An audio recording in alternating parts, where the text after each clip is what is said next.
And there have been calls for Yoon's arrest. Does the vote's result mean his arrest is more likely now?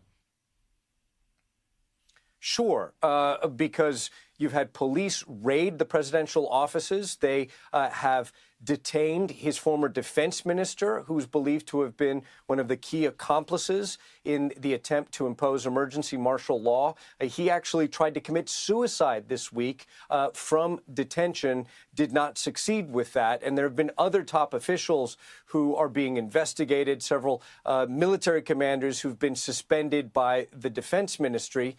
I do believe, though, that a trial would have to wait until after he's completely removed from office. And if you want a little context, it's 8 years ago that another South Korean president, Park Geun-hye, she was impeached by the National Assembly, 90 days later, removed from office by the Constitutional Court. And then later she did go to trial and ended up behind bars. So South Korea has a history of imprisoning presidents who are convicted of crimes.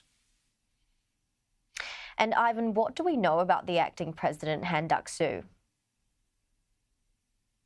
Well, you know, it may not be an easy road ahead for him because he is being accused in some circles of not standing up against the, again, short-lived martial law effort or debacle of President Yoon from a week and a half ago. So we'll just have to see what happens moving forward.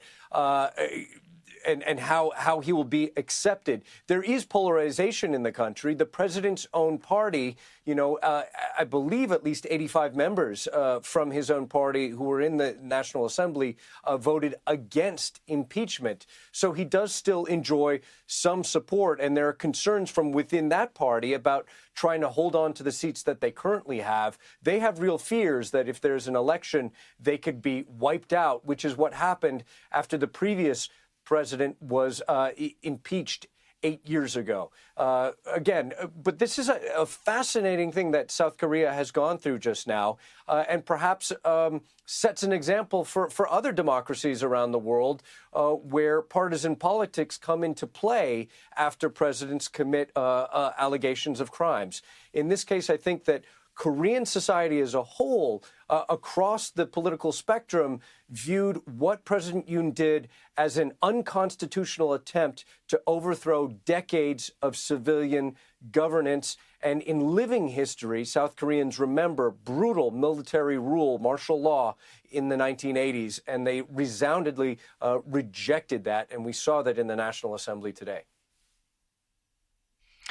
Lots happening in South Korea today. CNN reporter Ivan Watson, thank you for your time.